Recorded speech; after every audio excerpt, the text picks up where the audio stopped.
Honours প্রথম বর্ষের সুপ্রিয় শিক্ষার্থীরা, আজকে আমরা আলোচনা করব যুগল সরলরেখা অধ্যায়ের একটি গুরুত্বপূর্ণ ম্যাথ নিয়ে। তো শুরুতেই আমরা আমাদের প্রশ্নটি খেয়াল করি। প্রশ্নটি বলছে, দেখাও যে নিম্নের সমীকরণটি যুগল সরলরেখা সমীকরণ নির্দেশ করে, আর তারপর বলছে উহাদের সমীকরণ ও ছেদ বিন্দু নির্ণয় করো। প্রথমত অঙ্কটি কয় কয় পার্টে আসছে? 3 পার্টে। একটা হচ্ছে এই যে সমীকরণটা দেওয়া আছে, এই সমীকরণটা কি যুগল সরলরেখা প্রকাশ করবে। তারপর আমাদের কি হবে? ওদের সমীকরণ নির্ণয় করতে হবে, তারপর কি করতে হবে? ছেদ বিন্দু করতে হবে। তাহলে শুরুতেই আমরা বলতে পারি প্রদত্ত সমীকরণটা যা দেওয়া আছে, প্রদত্ত সমীকরণ আমাকে দেওয়া আছে কত? 3x² plus 10xy plus 8y² plus 16x plus 26y plus 21y0। তাহলে আমরা জানি যুগল সরলরেখা প্রকাশ করার শর্ত হচ্ছে কি বলতো, যে del equal abc plus 2f minus f² minus bc² minus cf²।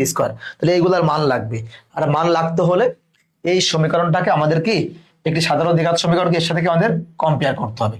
আমরা কম্পেয়ার করে কি পাচ্ছি?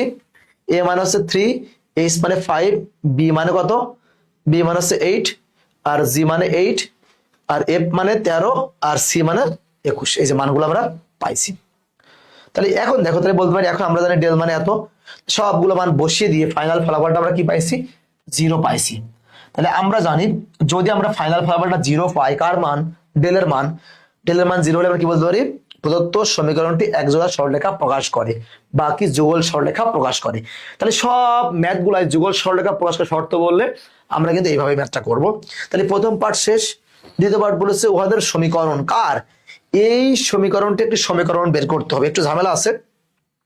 তাহলে খেয়াল করতে হবে যে সরলরেখাদ্বয়ের সমীকরণ নির্ণয়, এটা কি আমাদের, এটা কয় নম্বর পার্ট?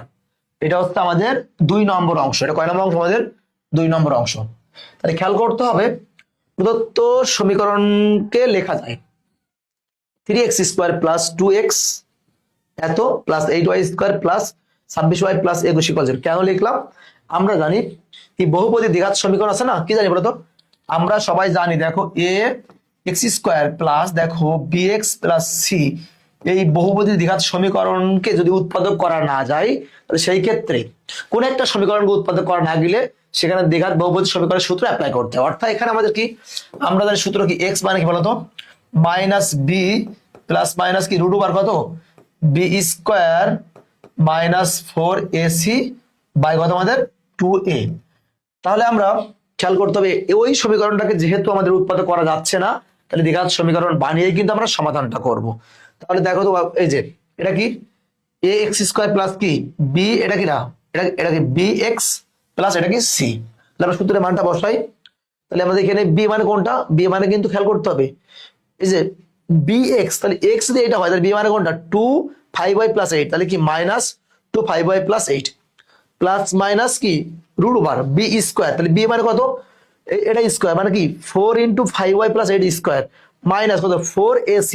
তাহলে 4 মানে 4, a মানে কোনটা? a মানে কিন্তু 3, 3 4 12, আর c মানে কোনটা? এই পার্টটা, বাই কত? 2a, 2 মানে 2, a মানে কত? 3।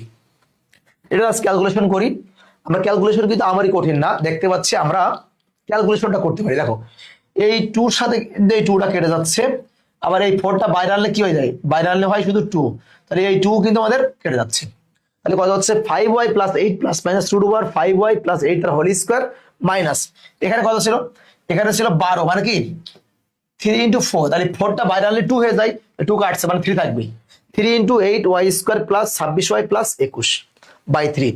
তাহলে এখান থেকে আমরা এই পার্টটাকে রেখে দিলাম প্লাস মাইনাস। এটা কার সূত্র খেয়াল করতে হবে? এটা টোটালটা যদি আমরা a প্লাস b হোল স্কোয়ারের সূত্র, এটা গুণ করে দিই, গুণ করে কাটাকুটি করার পরে আমরা পাবো y² plus 2y plus 1 by 3। তাহলে এখানে কয়টা পার্ট মিন করবে? এখানে কিন্তু 2টা। তাহলে minus 5y plus 8 plus minus এটা কি y² প্লাস 2y প্লাস 1, মানে কি y প্লাস 1 তার হোল স্কোয়ার। স্কোয়ার ছিল আর এখানে কি রুট, তাহলে রুট আর স্কোয়ার কাটলে কি থাকবে? শুধু y প্লাস 1 বাই 3। তাহলে এখানে 2টা মান আছে, একটা প্লাস একটা মাইনাস। তাহলে বলতে পারি ধনাত্মক চিহ্ন বিবেচনা করে পাই কত? 3x, মানে এই পাশে কত ছিল আমাদের? এই যে এই পাশে কিন্তু ছিল x, তাহলে 3 গুণ করলে হয় 3x কত? Minus 4y plus 7। কারণ কি এখানে ধনাত্মক লিখে তো কত হয়? Minus 5y minus 8 plus y plus 1। তাহলে কত হচ্ছে আমাদের? 5y থেকে y বাদ দিলে কত হয়? 4y -8 থেকে 1 বাদ দিলে -7, অর্থাৎ 3x + 4y + 7 = 0। এটাকে আমাদের ধনাত্মক মানটা নিয়ে, আর ঋণাত্মক মানটা নিলে আমাদের কোনটা হবে, আমাদের হচ্ছে কত, যে 2x + x + 2y + 3 = 0। তো দেখো, সুতরাং প্রদত্ত সমীকরণ দ্বারা প্রকাশিত সরলরেখা দ্বয়ের সমীকরণ হবে এত। পেরে গিয়েছি। এখন আমাদের আরো একটা পার্ট ছিল যে ছেদ বিন্দুর স্থানাঙ্ক নির্ণয়। আমরা কিন্তু সবাই জানি ছেদ বিন্দু নির্ণয়ের স্থানাঙ্ক প্রকাশ করা হয় আলফা আর কি বিটা দ্বারা। তাহলে আলফা এবং বিটার কিন্তু সূত্র আছে, আমরা কিন্তু সেই ফর্মুলা সরাসরি লিখতে পারি। আমরা জানি alpha = hf - bg by ab - ac square. তাহলে মানটা বসাই দিলে হবে -1, আর আমরা জানি বিটা মানে হচ্ছে gh - a by ab - ac square. তাহলে মানটা বসাই দিলে হচ্ছে -1। তাহলে কি সরলরেখা দ্বয়ের ছেদ বিন্দু কত হবে, -1 আর -1। দেখো প্রিয় ভাই বোনেরা, এই যে ছেদ বিন্দুর স্থানাঙ্ক, এটাকে আবার কি বলা হয়, এটাকে বলা হয় কেন্দ্র। যখন আমরা অন্য অধ্যায় পড়বো, সাধারণ দ্বিঘাত সমীকরণ অধ্যায় পড়বো, সেখানে কিন্তু আমাদের কেন্দ্র বের করতে হবে। সো এই দুটো সূত্র মুখস্থ রাখার বিকল্প নেই। সো প্রিয় ভাই বোনেরা, এই প্রশ্ন যদি তোমরা পারো তাহলে অবশ্যই তোমরা এই প্রশ্নটি বাসায় প্র্যাকটিস করবা। প্র্যাকটিস করার সময় নিজে নিজে না পারলে অবশ্যই মূল বইয়ের সাহায্য নিবা, নাহলে কোনো একটা বন্ধু বান্ধবের সাহায্য নিবা। আশা করি তোমরা ক্লিয়ারলি বুঝতে পেরেছো। বুঝতে পারলে আজকের পর্যন্তই, দেখা হবে পরবর্তী ক্লাস। সকলকে আসসালামু আলাইকুম।